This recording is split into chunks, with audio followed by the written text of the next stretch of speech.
እንኳን ለመስቀለ ኢየሱስና ለቅድስት ኢሌኒ ወርሃዊ መታሰቢያ በዓል እንዲሁም በዚህች ዕለት ታስበው ለሚውሉ ቅዱሳን ወርሃዊና ዓመታዊ መታሰቢያ በዓላቸው በሰላም አደረሳችሁ አደረሰን። በስመ አብ ወወልድ ወመንፈስ ቅዱስ አሐዱ አምላክ አሜን። የተከበራችሁ የልዑል እግዚአብሔር ቤተሰቦች፣ የእናታችን የቅድስት ድንግል ማርያም የአስራት ያደራ ልጆች፣ የቅዱሳን መላእክት፣ የቅዱሳን ጻድቃን፣ የቅዱሳን ሰማዕታት ወዳጆች በልዑል እግዚአብሔር አምላክ ፍጹም ሰላምታ እንደምን ቆያችሁ እያልን ከዚህ በመቀጠል የሰኔ 10ን ቀን የቅዳሴውን ምስባክና በቅዳሴ ጊዜ የሚነበበውን ምንባብ እናሰማለን። መዝሙር 90 ቁጥር 14 በዘመናችን ሁሉ ደስ ይለናል ሐሴትም እናደርጋለን። መከራ ባሳየህን ዘመን ፈንታ ክፉም ባየንባቸው ዘመኖች ፈንታ ደስ ይለናል። ተፈሳ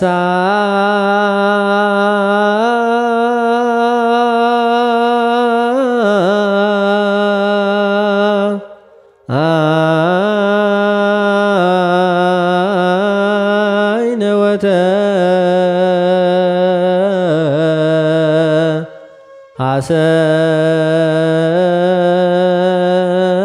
ሐሰይነ በኩሉ መዋዕሊነ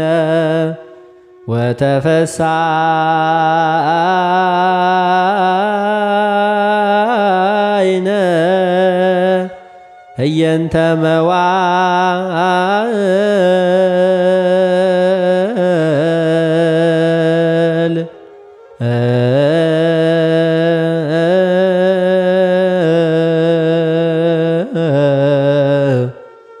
ዘአህ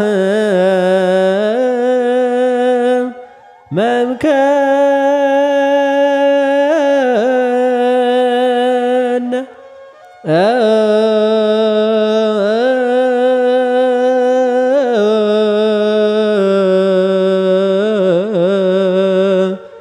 ህየንተ አመስህ አንተ ርኢናሃ ለኪ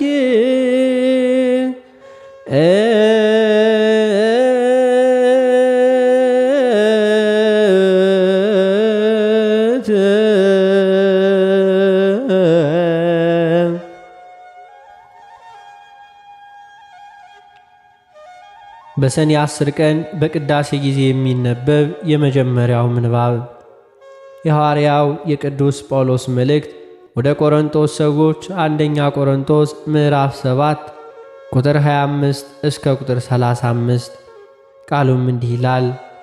ስለ ደናግልም የጌታ ትእዛዝ የለኝም፣ ነገር ግን የታመንሁ እሆን ዘንድ ከጌታ ምሕረትን የተቀበልሁ እንደመሆኔ ምክር እመክራለሁ። እንግዲህ ስለ አሁን ችግር ይህ መልካም ይመስለኛል። ሰው እንዲህ ሆኖ ቢኖር መልካም ነው። በሚስት ታስረህ እንደሆን መፍታትን አትሻ። በሚስት አልታሰርህ እንደሆነ ሚስትን አትሻ። ብታገባ ግን ኀጢአት አትሰራም። ድንግሊቱም ብታገባ ኀጢአት አትሰራም። ነገር ግን እንዲህ በሚያደርጉ በሥራቸው ላይ መከራ ይሆንባቸዋል። እኔም ራራላችሁ ነበር። ዳሩ ግን ወንድሞች ሆይ ይህን እናገራለሁ፣ ዘመኑ አጭር ሆኗል። ከእንግዲህ ወዲህ ሚስቶች ያሏቸው እንደሌላቸው ይሁኑ። የሚያለቅሱም እንደማያለቅሱ፣ ደስ የሚላቸው ደስ እንደማይላቸው፣ የሚገዙም ምንም እንደሌላቸው፣ በዚህችም ዓለም የሚጠቀሙ በሙሉ እንደማይጠቀሙባት ይሁኑ። የዚህች ዓለም መልክ አላፊ ነውና። ነገር ግን ያለ ሐሳብ ልትኖሩ እወዳለሁ። ያላገባው ጌታን እንዴት ደስ እንደሚያሰኘው የጌታን ነገር ያስባል። ያገባው ግን ሚስቱን እንዴት ደስ እንዲያሰኛት የዓለምን ነገር ያስባል። ልቡም ተከፍሏል። ያላገባች ሴትና ድንግል በሥጋም በነፍስም እንዲቀደሱ የጌታን ነገር ያስባሉ። የተጋባች ግን ባሏን እንዴት ደስ እንድታሰኘው የዓለምን ነገር ታስባለች።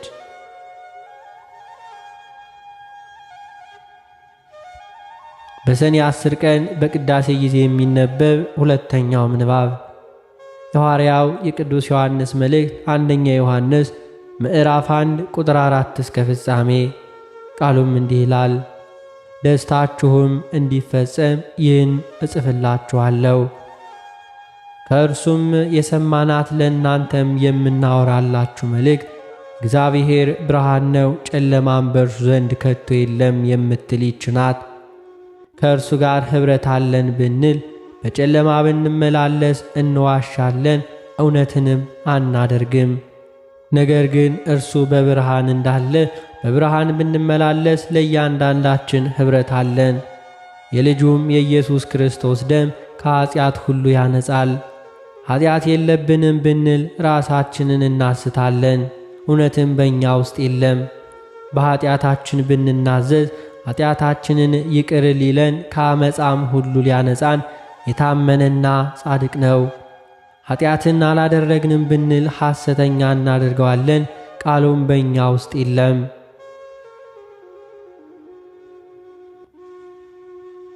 በሰኔ 10 ቀን በቅዳሴ ጊዜ የሚነበብ ሦስተኛው ምንባብ የሐዋርያት ሥራ ምዕራፍ 15 ቁጥር 30 እስከ ቁጥር 36። ቃሉም እንዲህ ይላል፣ እነርሱም ተሰናብተው ወደ አንጾኪያ ወረዱ። ሕዝቡንም ሰብስበው ደብዳቤውን ሰጧቸው። ባነበቡትም ጊዜ ከምክሩ የተነሳ ደስ አላቸው። ይሁዳና ሲላስም ደግሞ ነቢያት ነበሩና ወንድሞችንም በብዙ ቃል መክረው አጽናኗቸው።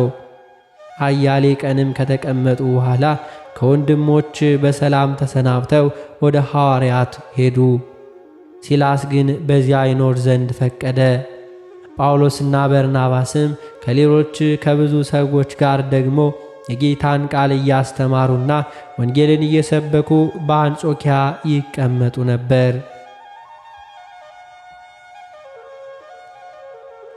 በሰኔ 10 ቀን በቅዳሴ ጊዜ የሚነበብ የወንጌል ምንባብ ማቴዎስ ወንጌል ምዕራፍ 11 ቁጥር 20 እስከ ፍጻሜ። ቃሉም እንዲህ ይላል፣ በዚያን ጊዜ የሚበዙ ታምራት የሚደረግባቸውን ከተማዎች ንስሐ ስላልገቡ ሊነቅፋቸው ጀመረ፣ እንዲህም አለ፣ ወዮልሽ ኮራዚ፣ ወዮልሽ ቤተሳይዳ! በእናንተ የተደረገው ታምር በጢሮስና በሲዶና ተደርጎ ቢሆን ማቅ ለብሰው አመድ ነስንሰው ከብዙ ጊዜ በፊት ንስሐ በገቡ ነበርና። ነገር ግን እላችኋለሁ በፍርድ ቀን ከእናንተ ይልቅ ለጢሮስና ለሲዶና ይቀልላቸዋል። አንቺም ቅፍርናሆም እስከ ሰማይ ከፍ አልሽን? ወደ ሲኦል ተወርጃለሽ። በአንቺ የተደረገው ታምራት በሰዶም ተደርጎ ቢሆን እስከ ዛሬ በኖረች ነበርና።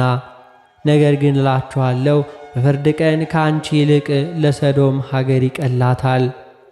በዚያን ጊዜ ኢየሱስ መልሶ እንዲህ አለ፣ አባት ሆይ የሰማይና የምድር ጌታ ይህንን ከጥበበኞችና ከአስተዋዮች ሰውረህ ለሕፃናት ስለገለጥህላቸው አመሰግንሃለሁ። አዎን አባት ሆይ ፈቃድህ በፊት እንዲሆን ሆኗልና። ሁሉ ከአባቴ ዘንድ ተሰጥቶኛል። ከአብ በቀር ወልድን የሚያውቅ የለም፣ ከወልድም በቀር ወልድን ሊገልጥ ከሚፈቅድ በቀር አብን የሚያውቅ የለም። እናንተ ደካሞች ሸክማችሁ የከበዳችሁ ሁሉ ወደ እኔ ኑ፣ እኔም አሳርፋችኋለሁ። ቀንበሬን በላያችሁ ተሸከሙ፣ ከእኔ ተማሩ፣ እኔ የዋህ በልቤም ትሑት ነኝና ለነፍሳችሁም ዕረፍት ታገኛላችሁ። ቀንበሬ ልዝብ ሸክሜም ቀሊል ነውና። ስለ ቃሉ የጌታችን የአምላካችን የመድኃኒታችን የኢየሱስ ክርስቶስ ስሙ የከበረና የተመሰገነ ይሁንልን።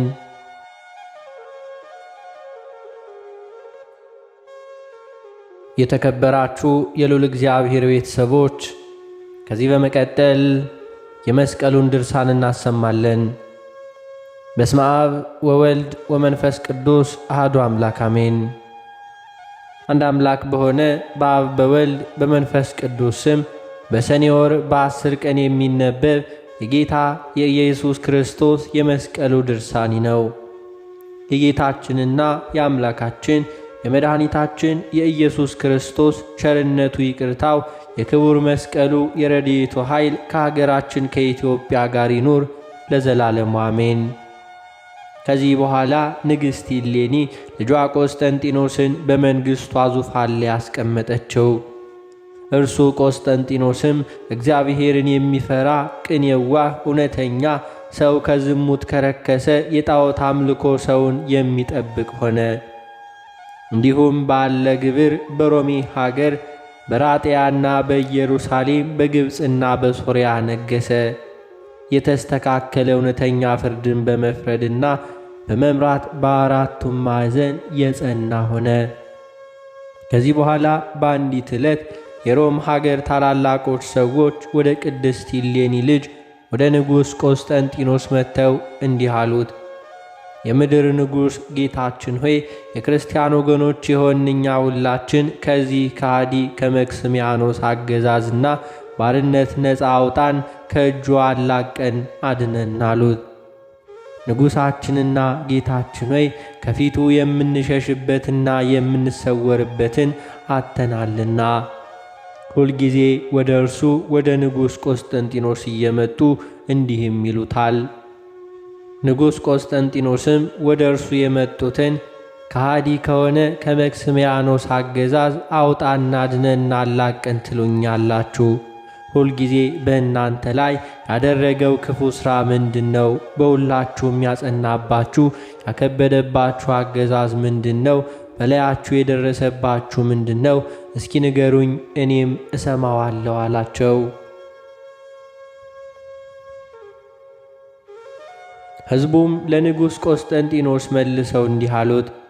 ይህ መክስሚያኖስ በታላቅ ኃይል እየገረፈና እየደበደበ በማስገደድ ለረከሰ ጣዖት ያለ ፈቃዳችን ያሰግደናል።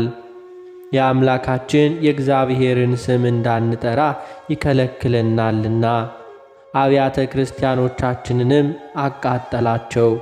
ይህ ግፍና ሐዘን ስለደረሰብን የእግዚአብሔር ወዳጅ ሆይ በፊትህ ለመጮህ ወደ አንተ መጣን ብለው መስቀሉን፣ ጻይሉን፣ ጽዋውን እንዲሁም ስብባሪውን በእሳት ያቃጠለባቸውን የተቆነጻጸሉ መጻሕፍቶችን አምጥተው አሳዩት። ንጉሥ ቆስጠንጢኖስም ይህን ሁሉ ግፍ በሕዝቡ ላይ በአብያተ ክርስቲያናትም ላይ ያደረሰውን ባየና በሰማ ጊዜ ፈጽሞ አዘነ፣ አብዝቶም ተከዘ። በዚያን ጊዜ በግዛቱ ውስጥ ያሉ ሕዝብ ሰራዊትም ሁሉ ወደ ቤተ መንግሥቱ አደባባይ እስከ 7 ቀን ይሰበሰቡ ዘንድ በሚገዛቸው ሀገሮች ሁሉ አዋጅ አስነገረ። ሕዝቡም የአዋጅ ነጋሪውን ቃል በሰሙ ጊዜ እስከ 70 ቀን ወደ ቤተ መንግሥቱ አደባባይ፣ ሰራዊቱም የሀገሩ ሰዎችም ሁሉ ፈጥነው ተሰበሰቡ። ንጉሥ ቆስጠንጢኖስም ወደ ቤተ መንግሥቱ የተሰበሰቡትን ሁሉም አባቶቼ፣ ወንድሞቼ ሆይ ወደ ጌታችን ኢየሱስ ክርስቶስ ወደ እናቱም እመቤታችን ቅድስት ድንግል ማርያም በከበረ ደሙ ወደ ከበረ መስቀሉም ጸልዩ፣ ለምኑ አላቸው። እነሆ የጌታችን ኢየሱስ ክርስቶስ የእናቱ የእመቤታችን የቅድስት ድንግል ማርያም የከበረ መስቀሉም ጠላት ከሆነ ከመክስሚያኖስ ጋር ለመዋጋት ወደ ጦር ሜዳ ስንሄድ ጸልዩ አላቸው።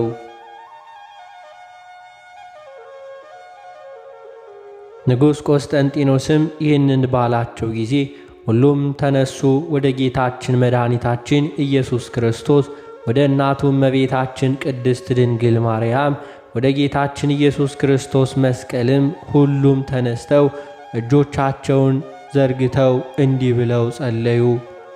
አቤቱ ምሕረትህ ፈጥና በላያችን ትደረግ፣ የፊትህም ብርሃን በሰውነታችን ላይ እንዲሁ የሚያድነን ምሕረትህ ይምጣ።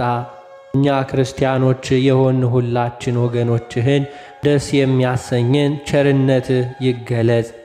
አቤቱ ከክፉ ነገር ከስህተትም ሁሉ ጠብቀን። ወደ አንተ በጮኽን ጊዜ አንተ ትሰማናለህና አንተ መሐሪ ይቅር ባይ ስለሆንክ አሉ። አቤቱ በከበረ ዕፀ መስቀልህ ኃይል ድል አድራጊነት ስጠን። በእጆች የፈጠርከውን ፍጥረታት ታድን ዘንድ በከበረ ዕፀ መስቀል ላይ ተሰውተሃልና። ጌታችን አምላካችን መድኃኒታችን ኢየሱስ ክርስቶስ ሆይ ረድኤት ድኅነት የሚገኝ ካንተ ነውና ባሪያህ ዳዊትን ከክፉ ጦር እንዳዳንከው ልዑል ክቡር በሆነ በመስቀል ኃይል አድነን። ሁሉ ይቻልሃልና የሚሳንህም ነገር የለምና። አንተ የኃያላን ፈጣሪ እንዲሁ አትጣለን፣ አትተወን። በከበረ መስቀል ኃይል በእናትህም በእመቤታችን በቅድስት ድንግል ማርያም በልመናዋና በምልጃዋ እርሷ የባሕርያችን መመኪያ ናትና ኃይልን ድል አድራጊነትን ስጠን የሚል ጸሎት ጸለዩ። ከዚህ በኋላ ንጉሥ እንዳዘዛቸው ወደ ጦር ሜዳ ይሄዱ ዘንድ ሕዝቡ ሁሉ ተነሱ። ንጉሥ ቆስጠንጢኖስም ኒቆስጣጣኑ የሚል በሮማይስጥ ቋንቋ በክርስቶስ መስቀል አምሳል በአየር ላይ ተጽፎ አየ። ንጉሥ ቆስጠንጢኖስም ይህ በአየር ውስጥ የተጻፈ ትርጓሜው ምንድን ነው አለ። ከጭፍራው ውስጥ የሆነ ስሙ አውስግኒዮስ የሚባል አንድ ቅዱስ ሰው እንዲህ አለው፣ ጌታህ ኢየሱስ ክርስቶስ በዚህ የመስቀል ምልክት ጠላቶችህን ሁሉ ድል ታደርጋለህ አለ ብሎ ተረጎመለት። በዚያን ጊዜ ንጉሥ ቆስጠንጢኖስ የጌታ የኢየሱስ ክርስቶስ የመስቀል ምልክት በጭፍሮቹ የጦር መሳሮቻቸው ሁሉ ላይ አደረገ። በሰይፎቻቸውና ጦሮቻቸው በፈረሶቻቸውም ልጓም አደረገ።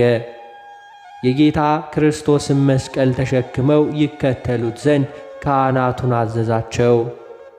ከዚህ በኋላ እግዚአብሔርን የሚወድ የጌታ የክርስቶስ መስቀልንም የሚወድ ቆስጠንጢኖስ ከሰራዊቱ ሁሉ ጋር ከከሃዲ መክስሚያኖስ ጋር ሊዋጋ ወደ ጦር ሜዳ ሄደ። ከሰራዊቱ ጋር ሆኖ የክርስቲያኖች ጠላታቸው ከሆነ ከሃዲ መክስሚያኖስ ጋር ይዋጋ ዘንድ መዋጋትን ጀመረ። ታላቅ ውጊያም ሆነ። የከሃዲ መክስሚያኖስ ሰራዊት ፈጽሞ አለቁ።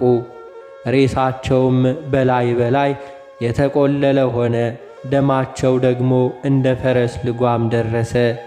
ከሃዲ የሆነ መክስሚያኖስም ሁሉም ሰራዊቱ እንዳለቁ ባየ ጊዜ ከሞት ከተረፈ ከጥቂት ሰራዊት ጋር ወደ ኋላ ተመልሶ ሸሸ። ከቆስጠንጢኖስ እጅ ያመልጥ ዘንድ ወደ ሀገሩም ሊሄድ በመርከብ ተሳፍሮ ወደ ባሕር ገባ። በዚያን ጊዜ የጌታ የክርስቶስ የመስቀሉ ብርሃን በባሕር ውስጥ ታያቸው። ለመክስሚያኖስናም ለሰራዊቱም ሆኗል።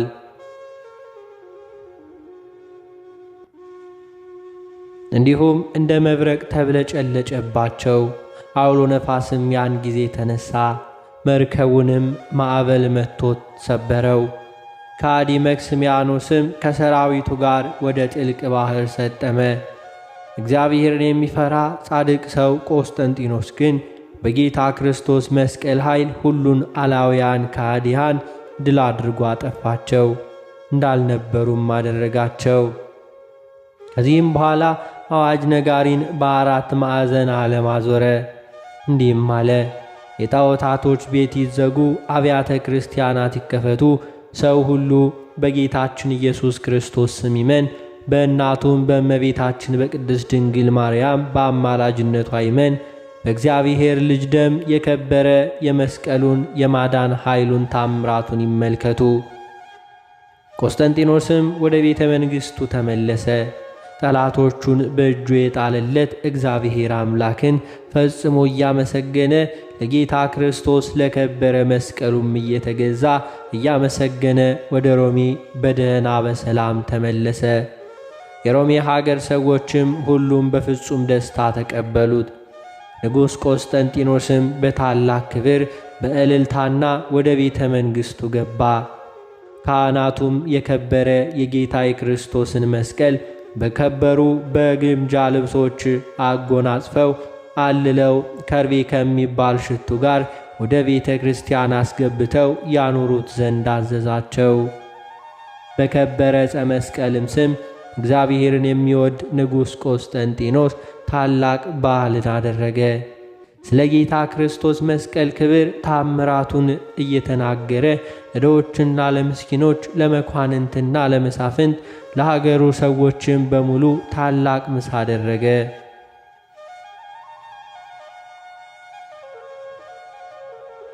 ቆስጠንጢኖስም የከበረ መስቀል እንዴት ተገልጾ እንደታየው በጌታ ክርስቶስ መስቀል ኃይልም ከሃዲ መክስሚያኖስን ከሰራዊቱ ጋር እንዴት እንደተዋጋና ድል እንዳደረጋቸው ነገረው። ይህ ሁሉ የሆነው በሰኔ ወር በ10 ቀን ነው።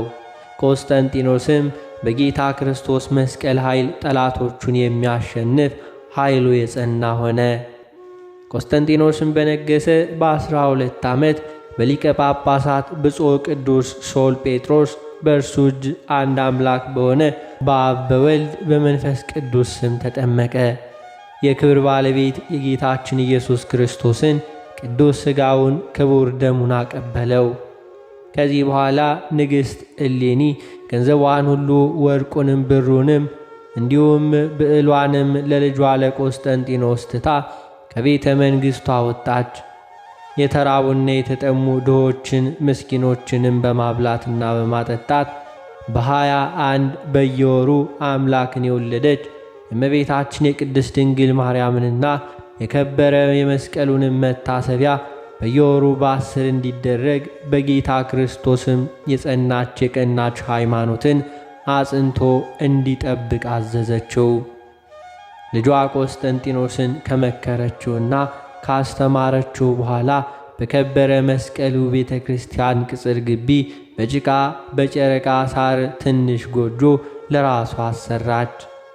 መኖሪያ ቤቷን በዋንዛ በዝግባ በጽድ እንጨት በወርቅ በብር በዕንቁ በዝሆን ጥርስ በእብነ በረድ አላነጸችም። ስለ ጌታ ክርስቶስና ስለ ከበረ መስቀሉ ፍቅር ይህን ኃላፊና ጠፊ የሆነ ዓለም ንቃ ትታዋለችና።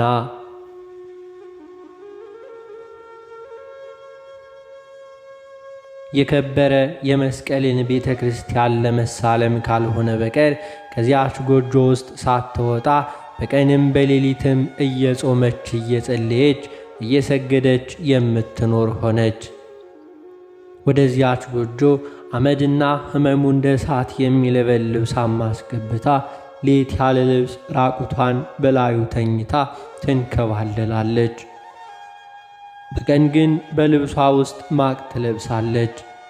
በእኩለ ሌሊት ወደ ከበረ መስቀሉ ቤተ ክርስቲያን በመግባት ከስግደቷ ብዛት የተነሳ ወዝ በምድር ላይ እስከሚፈስ ውሃ እስከሚሆን ድረስ እየሰገደች ትጸልይ ትማልድም ነበር። በእመቤታችን በቅድስት ድንግል ማርያም በስዕሏ ፊት እጆቿን ዘርግታ በመቆም የሰውን ሁሉ ፍጥረት ለማዳን በመስቀል ላይ መሥዋዕት በሆነ በልጇ በመድኃኔ ዓለም ፊት መጠጊያ ትሆናት ዘንድ ቆራጥና ንጹሕ በሆነ ልቡና ስለ ነፍሷ ትለምናለች፣ ትማልዳለች። በእመቤታችን ማርያም በስዕሏ ፊት ቁማ ሁልጊዜ እንዲህም ትላለች። እመቤቴ ሆይ ነፍሴ ራቁቷን በልጅሽ ፊት በምትቆም ጊዜ ምን ሰራሽ ስትባል ምን እመልሳለሁ? ወዮልኝ ወይታ አለብኝ፣ በዚህ ሰዓት የምመልሰው የለኝምና።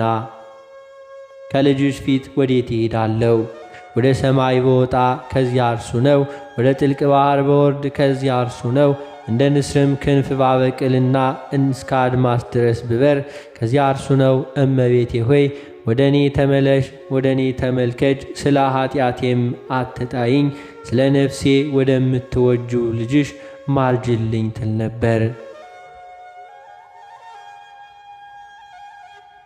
እንዲህም ስትጸልይ አምላክን የወለደች እመቤታችን ቅድስት ድንግል ማርያም ወደ እርሷ መጥታ ቅድስት እሌኒን እሌኒ ሆይ በነፍስና በሥጋ ስለሚሆን ፍርድ አትፍሪ። ልጄ መሐሪ ቅርባይ ምሕረቱ የበዛ ማቱ የራቀ እውነተኛ የባሕርይ አምላክ የሆነ ተሰውሮ የነበረ የከበረ መስቀሉንም በብዙ ድካም ስለፈለግሽና ስላገኘሽው ጽኑ በሆነ ሃይማኖትሽ በጎ በሆነ ምግባርሽ ወዶሻልና አትፍሪ ትላት ነበር። አሁንም ስለ ነፍስሽ ፍርድ አትፍሪ፣ አትደንግጭ። ይህንን ነገር ከነገረቻትና ከመከረቻት በኋላ እመቤታችን ቅድስት ድንግል ማርያም ከእርሷ ዘንድ ተሰወረች፣ ወደ ሰማያት አረገች። የከበረች እሌኒም ወደ ከበረ ዕፀ መስቀል ቤተ ክርስቲያን በየዕለቱ ሁሉ እየገባች በድንጋሌ ሥጋ በድንጋሌ ነፍስ በጸናች አምላክን በወለደች በከበረች እመቤታችን ቅድስት ድንግል ማርያም በስዕሏ ፊት እጆቿን ዘርግታ በመቆም እንዲህ እያለች ትለምናለች፣ ትማልድማለች። እመቤቴ ሆይ ነፍሴ ከሥጋዬ ተለይታ በፈጣሪ ፊት ራቁቷን በምትቆም ጊዜ ከፈጣሪ ፊት ወዴት ትሸሻለሽ? አንቺ ነፍስ ወዴት ነበርሽ? በሕይወትሽ ሁሉ ዘመን ምን ሠራሽ በሚሉኝ ጊዜ ለጌታ ኢየሱስ ክርስቶስ ምን እመልስለታለሁ ትላለች። ስለ ነፍሷ ከሥጋዋ መለየት በነፍሷም ስለሚሆነው ፍርድ እንዲህ ስታለቅስ እመቤታችን ቅድስት ድንግል ማርያም ዳግመኛ ወደ እርሷ መጥታ የከበረች እሌኒን እንዲህ አለቻት፣ ለምን ታለቅሻለሽ? እንዲህስ ለምን ትደክሚያለሽ? እሌኒ ሆይ ስለ ነፍስሽ ከሥጋዋ መለየትና ስለ ፍርድ ሁሉ አያገኝሽምና አትፍሪ ልጄ ወዳጄ። የከበረ መስቀሉን በፈለግሽ እንዲሁም በመፈለግ ስለ ደረሰብሽ ፍጹም ድካም ስለሚወድሽ አትፍሪም አለቻት።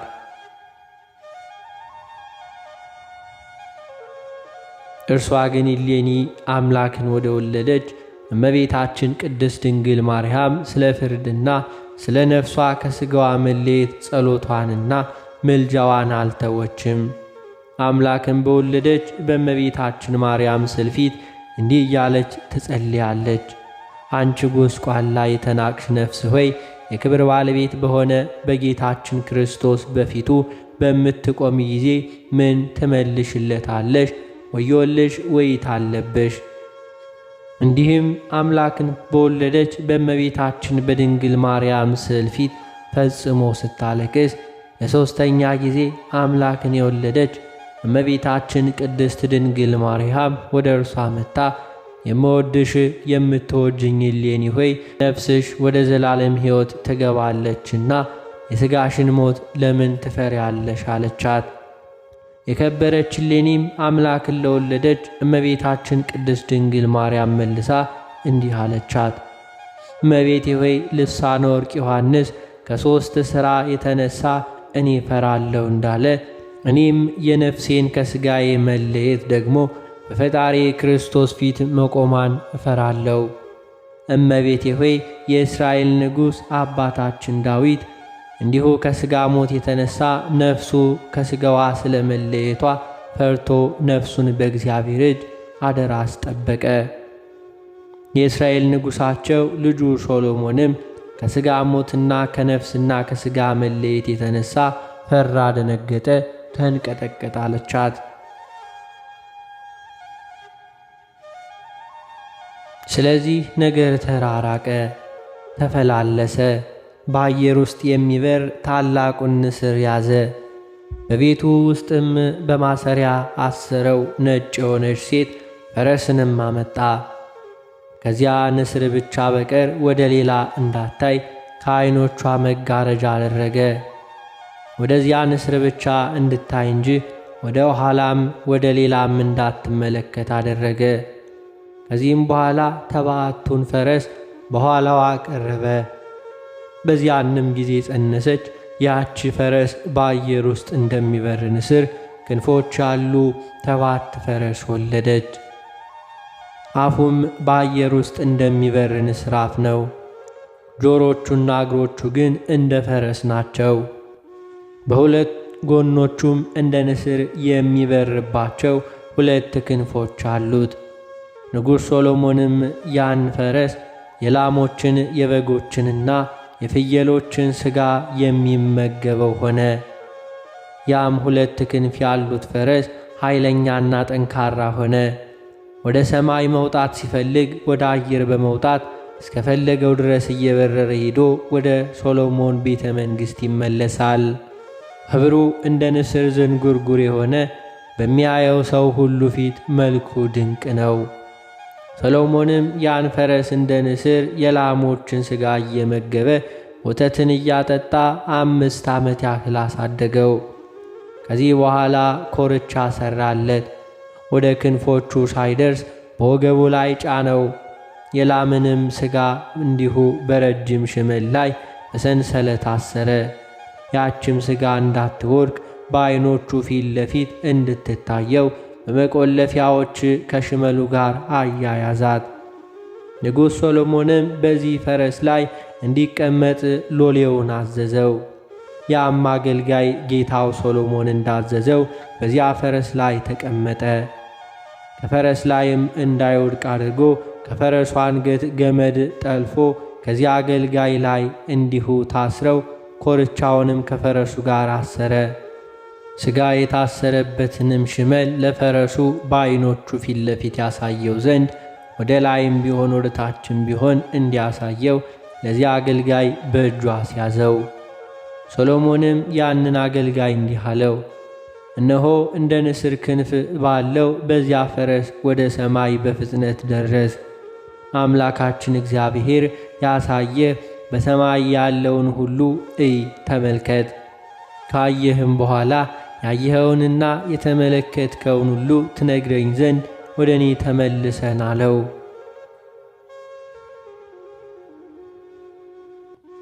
ሰሎሞን ይህንን ብሎ ፈረሱን ከማሰሪያው ፈታው። በፈታውም ጊዜ የፊቱ እግሮቹና የኋላ እግሮቹ ወደ ቤት ምሰሶዎቹ ተተካክለው ቆመ። 2 ክንፎቹም በነፋሳት እንደሚነዱ ደመና ሆኑ። እንዲሁም ሆኖ ያ ፈረስ በበረረ በዚያን ጊዜ እየበረረ ሲሄድ አይተው ንጉሡም ሕዝቡም ሁሉ ፈጽሞ አደነቁ። ሕዝቡም እርስ በርሳቸው እንዲህ ያለ ድንቅ ሥራ አላየንም፣ አልሰማንም፣ ካሁን በፊት አላደረግንም፣ ከእንግዲህም አይደረግም ተባባሉ።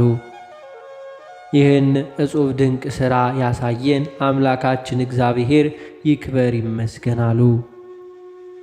ያም ፈረስ ከዚያ ሰው ጋር ወደ አየር ወጣ።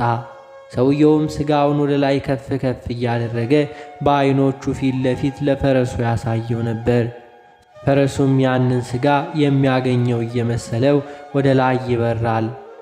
እንግዲህ እንዲህ ባለ ግብር ወደ ላይ በመውጣት ወደ ሰማይ ደረሰ።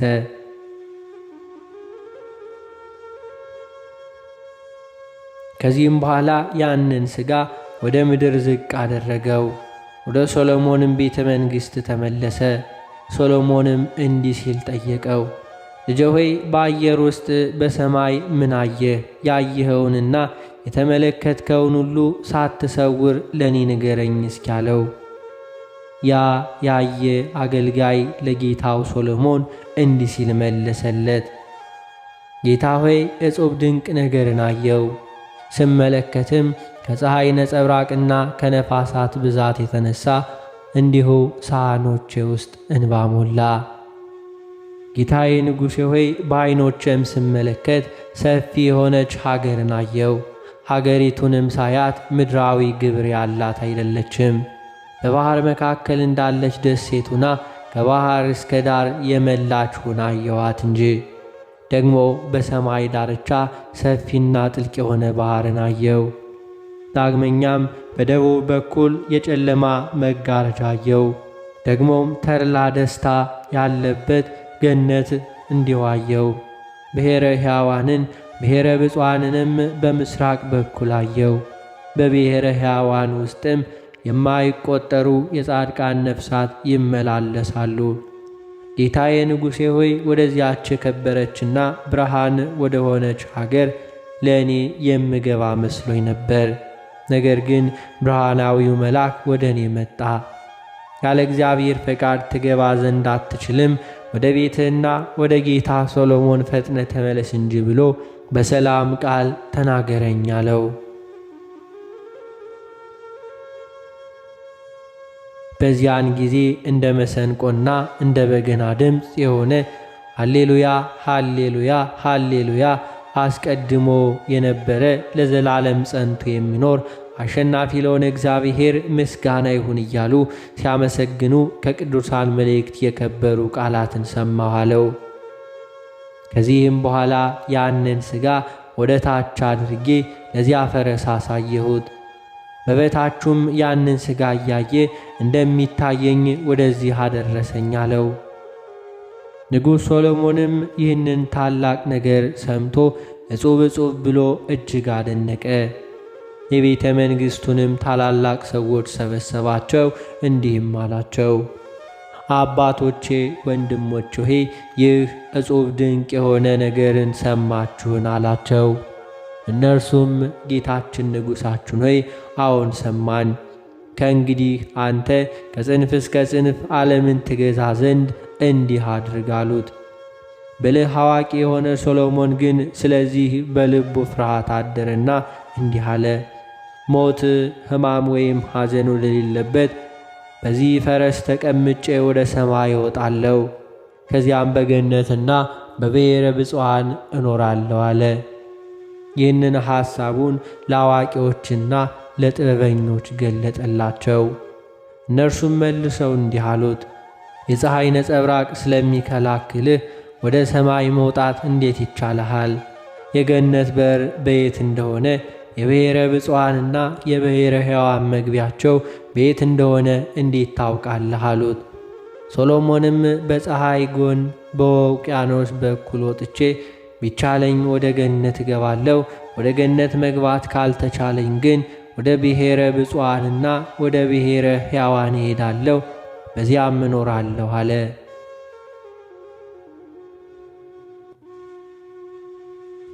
የቤተ መንግሥቱ ታላላቅ ሰዎች ሁሉ በዚያ ትኖሩ ዘንድ ይህ ሥራ አይቻልም አሉ። ሰሎሞንም አዋቂዎችንና ተመራማሪዎችን ይህ ብላቴናዬ ወደ ሰማይ በወጣ ጊዜ ያየውንና የነገረኝን በምዕራብ በኩል ያለ ጨለማ መጋረጃ ምንድን ነው? አላቸው። ይህ የሚራቀቁ አዋቂዎች እንዲህ ብለው መለሱለት፦ ነገሩ እንዲህ ነው። በምዕራብ በኩል ያለ የጨለማ መጋረጃ የበርባኖስና የሲኦል በር ነው። ብርህይት ጽድልት ሆና በምሥራቅ በኩል ያያት ሀገርም ተድላ ደስታ ላላት ገነት መግቢያ በር የሆነች ሞት፣ ሕማምና ሐዘን የሌለባት የበጎ ነገር ሁሉ መውጫ የሆነች የሕያዋንና የብፁዓን ሀገር ናት አሉት። ንጉሥ ሰሎሞንም ይህን ነገር ሰምቶ እንዲህ ብሎ አሰበ፦ የምችል ከሆነ ወደ ሰማይ ወጥቼ ወደ ገነትም ገብቼ በዚያ እኖራለሁ። ወደ ገነት መግባት ከተሳኔ ግን ወደ ብሔረ ሕያዋን ሄጄ በዚያ እኖራለሁ አለ። ዳግመኛም አዋቂዎችንና ጥበበኞችን የምሞትበት ዕለት መቼ ይሆን ብሎ ጠየቃቸው። እነርሱም በመጋቢት ወር በ4 ቀን ከዚህ ዓለም የምታልፍበትና የምትሞትበት ይሆናል አሉት። ዳግመኛ ሰሎሞን በልቡ አስቦ ሞት ሳይቀድመኝ እኔ ቀድመዋለሁ፣ ከመሞቴ በፊት ብሔረ ሕያዋን እገባለሁ አለ። ከዚህ በኋላ ጥር 30 ቀን የቤተ መንግሥት መሪዎችና ታላላቆች አማካሪዎችን ጠራቸው። የተዘጋጀ ማዕድን ምሉዕ የሆነ የወይን ጠጅን በማቅረብ ታላቅ የምሳ ግብዣ አደረገላቸው። እነርሱም ተመግበው ጠገቡ።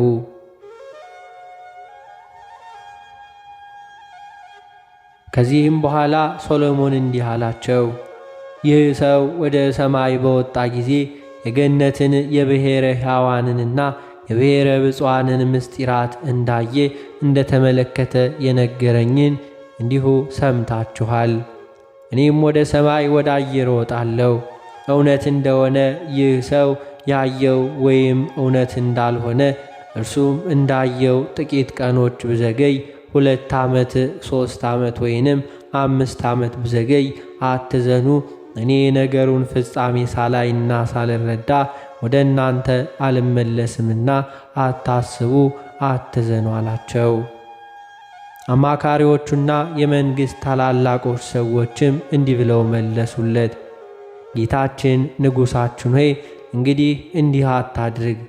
አንተ ከሄድክ በኋላ እንደ ሄድክና እንደ ዘገየ ጠላቶቻችን ይሰማሉ፣ ወደ እኛ መጥተው ይከቡናል፣ ገንዘባችንንም ይዘርፋሉ፣ ሀገራችንንም በቁጥጥራቸው ስር ያደርጋሉ፣ እኛንም ሚስቶቻችንንም ባሮቻቸው ያደርጉናል። እኛን ቸል ብትል ኢየሩሳሌምንና በብዙ ዘመናት ያሳነስካትንና ያሰራሃትን ቤተ መቅደስህን አስባት፣ አረጋውያን እንዳያፈርሷት አሉት። ሰሎሞንም ነገርን በማራቀቅና በሽንገላ የለመናችሁኝን ያላችሁኝን ሁሉ እሺ አደርጋለሁ አላቸው። በማግስቱ ጭፍሮቹ አገልጋዮቹን ሁሉ ገንዘቡን፣ መዛግብቱን በትጋትና በኃይል እንዲጠብቁ ሶሎሞን አዘዛቸው።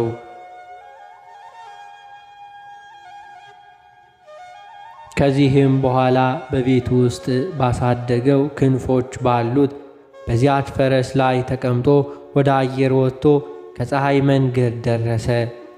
የፀሐዩም ላበት እንደ እሳት አቃጠለው። ከዚያም ወደ ምዕራብ ተመለሰ። የጨለማ መጋረጃን አይቶ በዚያ ጊዜ ፈራ፣ ተንቀጠቀጠ። ከዚያም ተመለሰ። ሥጋ ያለበትን ሽመል አወረደና ወደ ሌላ ቦታ ሄደ። ከዚያም ብዙ ምስጢራትን አየ።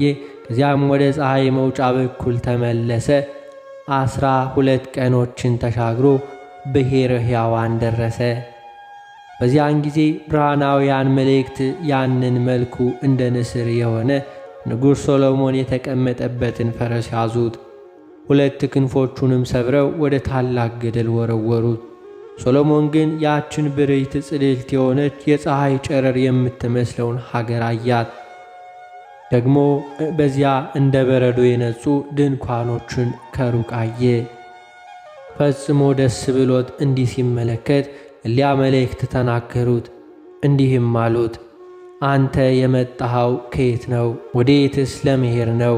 ያለ እግዚአብሔር ፈቃድ ወደዚች ሀገር ትገባ ዘንድ ምን ያህል ደፈርክ? ብለው ወደ ታላቅ ገደል ሊወረውሩት ፈለጉ። በዚያን ጊዜ እንዲህ የሚል ቃል ሰሙ፣ ወዳጄ ሶሎሞንን ተዉት።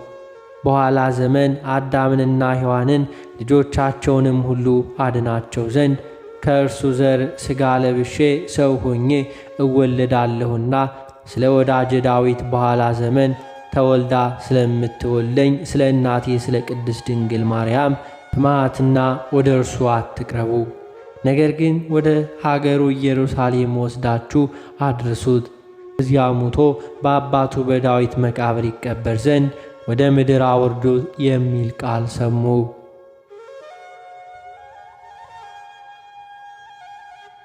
ከዚህም በኋላ መላእክት ተሸክመው ወደ ምድር አወረዱት። ወደ ከበረች ሀገሩ ኢየሩሳሌምም አደረሱት። ወዲያውኑ ንጉሥ ሶሎሞን እንደ ሰው ሁሉ ታመመ። በመጋቢት ወር በ4ኛው ዕለት በሰላም አረፈ። መኳንንት፣ መሳፍንት፣ ሕዝቡ ሁሉ ተሰብስበው ታላቅ ለቅሶ አለቀሱለት። በግምጃ ልብስ ገንዘው አለው በሚባል ሽቱም አጣፍጠው በአባቱ በዳዊት መቃብር ቀበሩት። ቅድስት እሌኒም ይህን ነገር ስትፈጽም አምላክን የወለደች እመቤታችን ቅድስት ድንግል ማርያም ወዳጄ እሌኒ ለአንድ ጊዜ የሚያልፍ የሥጋ ሞትን አትፍሪ፣ ስለ በጎ ምግባርሽና ጽኑ ስለሆነው ሃይማኖትሽ ክፉዎች አይሁድም እንዲሁ በመቅናታቸው የሚቀበሩትን የከበረ መስቀሉን ፈልገሽ በማግኘትሽ ልጄ እጅግ ይወድሻልና አትፍሪ አለቻትና ከእርሷ ተሰውራ እመቤታችን ቅድስት ድንግል ማርያም ወደ ሰማይ አረገች። ያን ጊዜ ቅድስት እሌኒ ወደ ከበረ መስቀሉ ቤተ ክርስቲያን ተመልሳ ገባች። እንዳስለመደችው ጽኑ ልቅሶን ስለ ነፍሷ ማልቀስ ጀመረች። ከልቅሷና ከሐዘኗ ብዛት የተነሳ ደከመች። በምድር ላይ ወድቃ መነሳት ተሳናት። በዚያን ጊዜ ጌታችን መድኃኒታችን ኢየሱስ ክርስቶስ ተገለጸላት። በግልጽም ታያት። የምትወጅኝ እሌኒ ሆይ ኃይልሽ አይድከም፣ ከምድር ላይ ተነሽ አላት። ወዲያውኑ ተነስታ በትክክል ቆመች።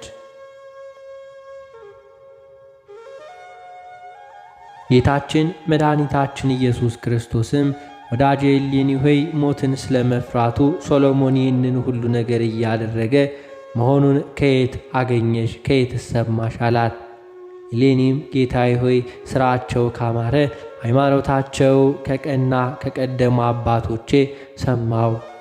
ደግሞ ሶሎሞን ሞትን ስለመፍራቱ ይህን ሁሉ ነገር ማድረጉን ከመጽሐፍት አገኘው አለችው። ጌታችን ኢየሱስ ክርስቶስ ከቅድስት እሌኒ አፍ ይህን ቃል ሰምቶ እርሷንም እጅግ ስለመውደዱ ወዳጄ እሌኒ ሆይ ሞትሽ በእኔ ፈቃድ ሳይሆን በአንቺ ፈቃድ ይሁን አላት። እሌኒም መልሳ እንዲህ አለችው፣ ጌታዬ ፈጣሪ ሆይ ትሕትናህን አስጨነቀኝ።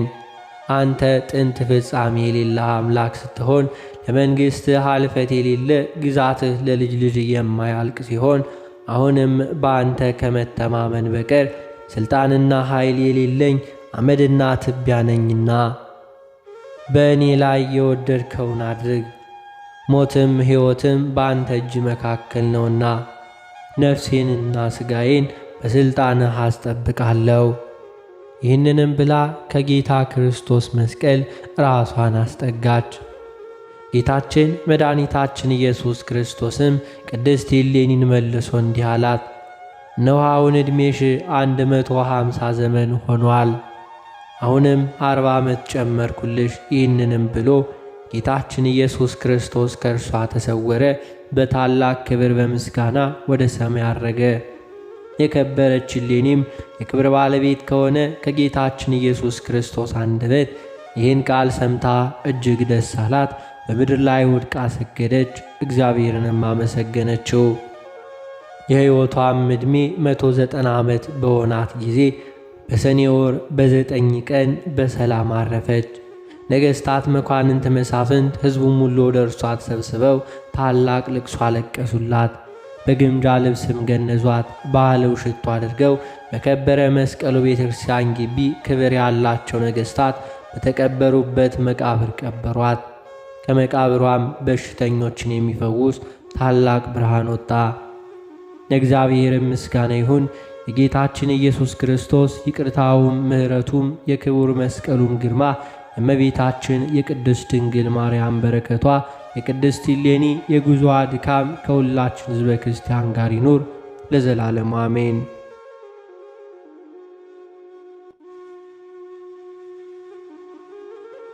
የተከበራችሁ የልዑል እግዚአብሔር ቤተሰቦች ከዚህ በመቀጠል በሰኔ 10 ቀን የሚነበበውን ስንክሳር እናሰማለን። በስመ አብ ወወልድ ወመንፈስ ቅዱስ አሐዱ አምላክ አሜን።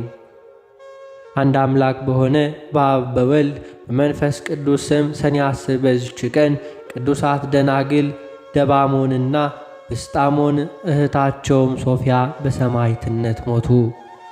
እንዲህም ሆነ፣ ስሙ ዋርስፋኖስ የሚባል አንድ ሰው ነበር።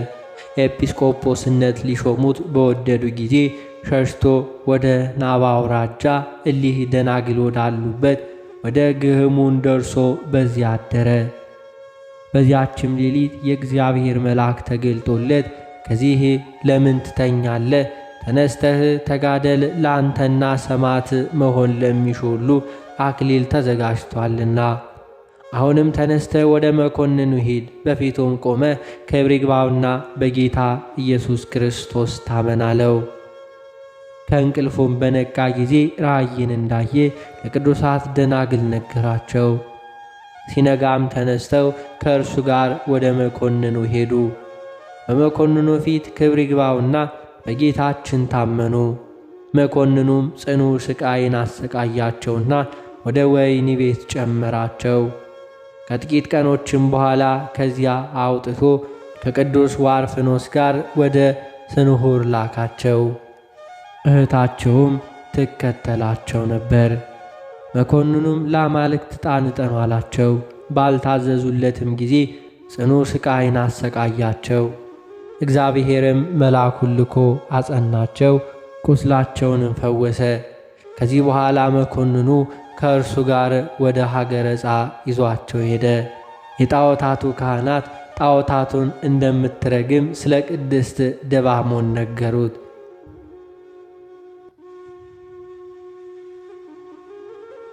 እንዲሁም ባልንጀራዋ ዮና የምትባል ሴት እንዳለች ነገሩት። እነርሱም ኅብራቸው በየራሱ የሆነ መልካም ልብሶችን እየሰሩ ለምግባቸው ይሸጡ ነበር፣ የተረፋቸውንም ይመጸውቱ ነበር። መኮንኑም የዮናን ዜና ሰምቶ ራሱን በሰይፍ እንዲቆርጥ ባለ ሰይፍንም ላከ። የሰያፊውም ስም አውሎጊስ ነው። ወደ እርሷም በቀረበ ጊዜ ፊቷ እንደ መላእክት ፊት ብርሃን ተመልቶ እያየ ፈራ። እርሷንም ወደ መኮንኑ እንዲወስዳት እንጂ እንዳይገላት የእግዚአብሔር ጸጋ አስገነዘበችው። ቤተሰቦቿም እንዲሁ ተሰነባብተዋት ጽህን ከሚባል ሀገር ወጣች።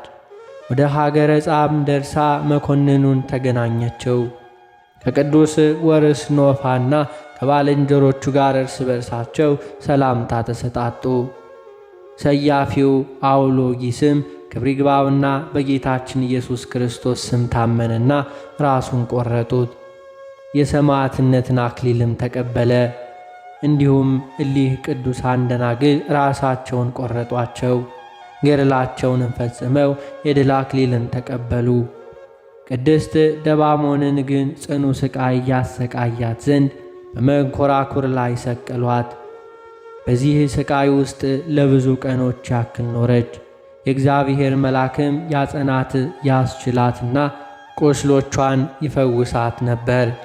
መኮንኑንም ወደ ወህኒ ቤት አስገባት። በዚያም ጥቂት ቀን ኖረች። ወደ ፍርድ ሸንጎም አስቀርቦ ለአማልክት ሰዊ አላት። ባልሰዋችም ጊዜ ራሷን እንዲቆርጡ አዘዘ። ራሷንም ሊቆርጡ ከከተማ ወደ ውጭ ባወጧት ጊዜ ሴቶች ሁሉ እያለቀሱ ከበዋት ነበር። እርሷ ግን ፈጽማ ደስ ይላት ነበር። ራሷንም በሰይፍ ቆረጧት። እንዲሁም እናቷንና እህቷን በሰይፍ ቆረጧቸው። በመንግሥተ ሰማያት የድል አክሊል ተቀበሉ። ለእግዚአብሔር ምስጋና ይሁን። እኛንም በሊ የቅዱሳን ሰማዕታት ጸሎት ይማረን፣ በረከታቸውም ይድረሰን ለዘላለም አሜን።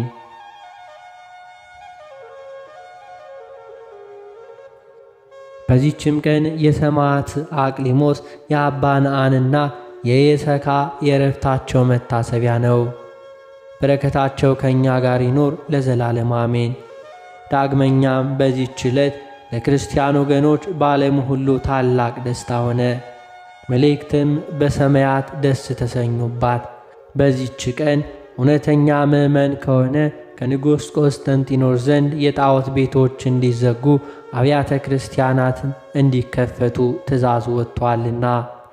ደስታን የተመላች ያች መልእክት ወደ እስክንድሪያ ከተማ እንደ ዛሬዋ ቀን በደረሰች ጊዜ ፈጽሞ ደስ ተሰኙ። ወደ ግብፅ አውራጃዎች ሁሉ ላኳት። ምዕመናንም ሁሉ ስለ ቤተ ክርስቲያን ክብር ከፍ ከፍ ማለት ደስ አላቸው። የጣዖታት ቤቶችንም ዘጓቸው፣ አብያተ ክርስቲያናትንም ከፈቷቸው። እስከ ዛሬም በዚያች ዕለት በዓል አደረጉ። ይኸውም ንጉሥ ቆስጠንጢኖስ በነገሰ በ11 ዓመቱ ነበር። እለእስክንድሮስም ሊቀ ጵጵስና በተሾመባት በመጀመሪያ ዓመት ነበር። ለእግዚአብሔር ምስጋና ይሁን፣ በእኛም ላይ ይቅርታው ቸርነቱ ይደረግልን ለዘላለሙ አሜን። አነሳስቶ ላስጀመረን አስጀምሮ ላስፈጸመን ለጌታችን ለአምላካችን ለመድኃኒታችን ለኢየሱስ ክርስቶስ ክብርና ምስጋና ይገባል፣ ዛሬም ዘውትርም ለዘላለሙ አሜን።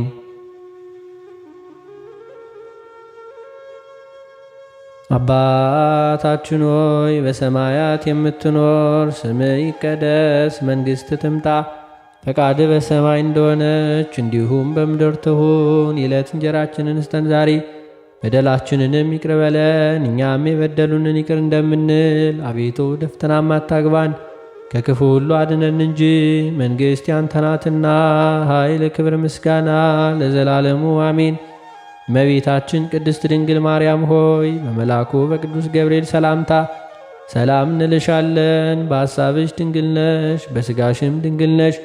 አሸናፊ የልዑል እግዚአብሔር እናት ሆይ ሰላምታ ላንቺ ይገባሻል። ከሴቶች ሁሉ ተለይተሽ አንቺ የተባረክሽ ነሽ፣ የማፀን ፍሬ የተባረከ ነው። ጸጋን የተመላሽ ቅድስት ሆይ ደስ ይበልሽ፣ ልዑል እግዚአብሔር ከአንቺ ጋር ነውና ከተወደደው ልጅሽ ከጌታችን ከመድኃኒታችን ከኢየሱስ ክርስቶስ ዘንድ ይቅርታውንና ምሕረቱን ለምኝልን ኃጢአታችንንም ያስተሰርይልን ዘንድ ለዘላለሙ አሜን።